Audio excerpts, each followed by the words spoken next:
आपण पाहताय शिंदखेडा माझा टीव्ही न्यूज, जे सत्य तीच बातमी। शिंदखेडा तालुक्यातील नरडाणा बाजारपेठेत घडलेल्या भ्याड हल्ल्याच्या घटनेमुळे व्यापारी वर्गात तीव्र संताप उसळला असून या घटनेच्या निषेधार्थ गुरुवारी नरडाणा बाजारपेठ बंद ठेवण्यात आली।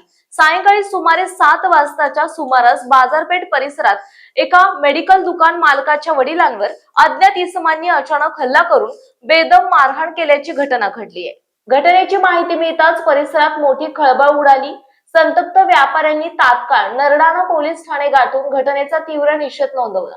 त्यावेळी संबंधित अधिकारी अनुपस्थित असल्याने उपस्थित पोलीस कर्मचाऱ्यांनी तक्रारीची नोंद घेत लवकरच योग्य ती कारवाई करण्याचे आश्वासन दिले।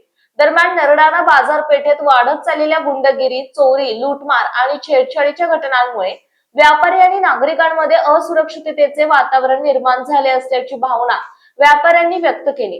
रोज हजारो नागरिक खरेदीसाठी बाजारपेठेत येत असताना सुरक्षेचा प्रश्न गंभीर बनत असल्याचंही त्यांनी सांगितले। विशेष म्हणजे सध्या मुस्लिम समाजाचा पवित्र रमजान महिना सुरू असतानाही मशिदीपासून काही अंतरावर अशी घटना घडल्याने नागरिकांमध्ये आश्चर्य आणि नाराजी व्यक्त होत आहे।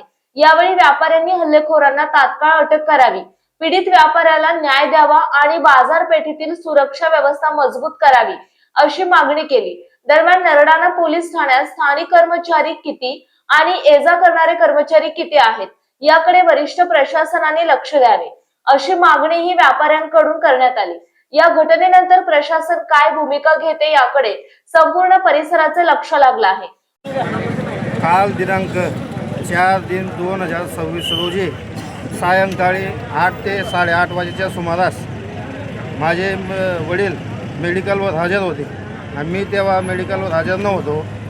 तरी आमच्या दुकानात काही महिला वस्तू घेण्यासाठी आले असता 2 आदिवासी तरुणांनी दारू पिऊन आमच्या मेडिकलच्या अंगणामध्ये लघुशंका केली।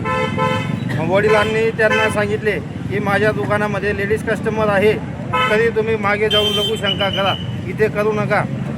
तर त्याचा राग येऊन त्यांनी वडिलांसोबत बाचाबाची केली। ते बघून त्या महिला घाबरून पळाल्या तिथून। नंतर मग त्यांनी वडिलांना मारहाण केली, जीवे-ठार मारण्याची धमकी दिली, शिवीगाळ केली। आमच्या मेडिकल दुकानामधील मालमत्तेचे नुकसान करून आमच्या काचा फोडण्यात आल्या मेडिकलमध्ये आणि आमच्या गल्ल्यामधून 15,000 रुपयांची रोकड त्यांनी मानेला चाकूचा धाक दाखवत पळवली। तरी तुम्ही त्यांच्यावर कडक कारवाई करा अशी आमची सर्व नरडाणा ग्रामस्थांची मागणी आहे।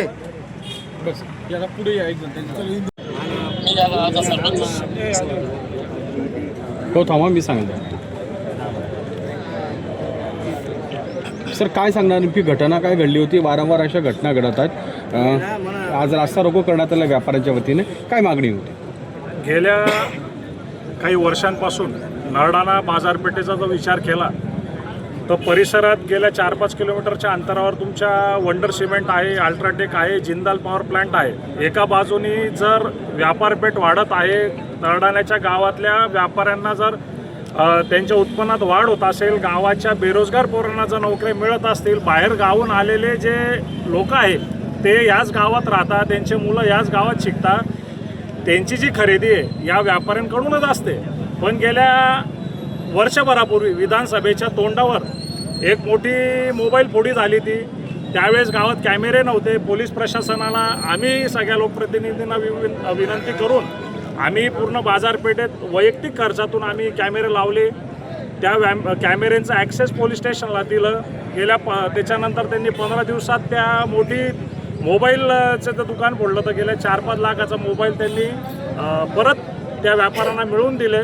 पण आताचा हा विषय खूप गंभीर झालेला आहे की व्यापाऱ्यांना संरक्षण मिळालं पाहिजे।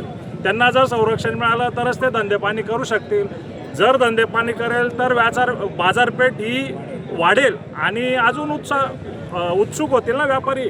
आज परिस्थिती वेळेला तर लोकसंख्येनुसार नोकऱ्या नसल्यामुळे कर्ज घेऊन पोरं दुकानं टाकताय, मोबाईल दुकान आहे, कपडे दुकान आहे, व्यापारपेठ वाढत चालली आहे। पण एवढीच पोलीस प्रशासनाला सगळ्यांचं, नरडाण्या गावाचं, नागरिकांचं, ग्रामस्थांचं, सगळ्या लोकप्रतिनिधींचं एकच विनंती आहे की व्यापाऱ्यांना त्यांना संरक्षण मिळालं गेलं पाहिजे।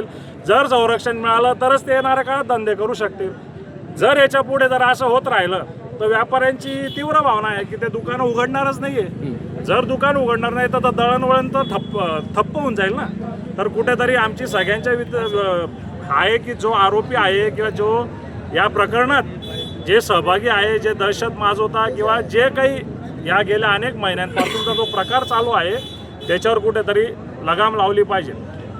तर मला हिंदी देऊ शका? प्रदीप कचरदा चुरड्या.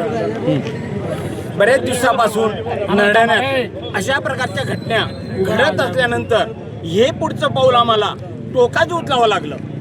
इसके लिए मेरा एक कहना है कि भाई ये बाजार पेठ बढ़ाने का काम व्यापारी करता है और वही व्यापार अगर खत्म हो जावे तो गांव का तो गया लेकिन उसका खुद का भी व्यापार खत्म हो जाएगा.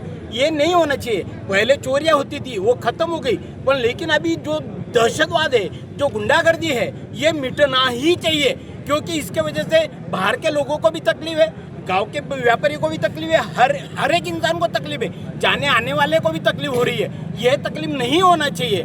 इसके लिए हमको आज इस वजह से ये बड़ा माहौल तैयार करना पड़ा, जो कि और ये माहौल देख के ये लगना चाहिए कि ये सबकी मांग है, ये सबके लिए ये तकलीफ की काम है. ये तकलीफ कम होना ही चाहिए. यही हमारी सबके तरफ से मांग है. और ये पुलिस स्टेशन ने इन लोगों को बंदोबस्त करके तुरंत अटक करके हमारे जान को एकदम कुछ कर देना चाहिए कि ताकि हम हमारे सांस ले सके. आज हम सांस नहीं ले पा रहे ऐसी घटनाएं घटने की वजह से. पीछे भी कई बार बस स्टैंड पे बस को रोका गया, बस के कंडक्टर को और सभी प्रवासी को भी गाली गलौज की गई. ऐसी कई घटनाएं होती गई और इनके पास धारदार चक्कू ये वो अनेक हथियार भी होते हैं. ये सब चीजें पर रोक लगाना चाहिए. इतना ही हमारा महिलाएं भी चलना मुश्किल हो गई है. कई छेड़छानी होती है, कई किसी को गाली गलौज की जाती है, आप शब्द बोला जाता है जो बोलना नहीं चाहिए. ये इतना ही हमें आपको आपके चैनल के माध्यम से हम हमारा ये बयान दे रहे हैं. बस. मुख्य संपादक यादवराव सावंत.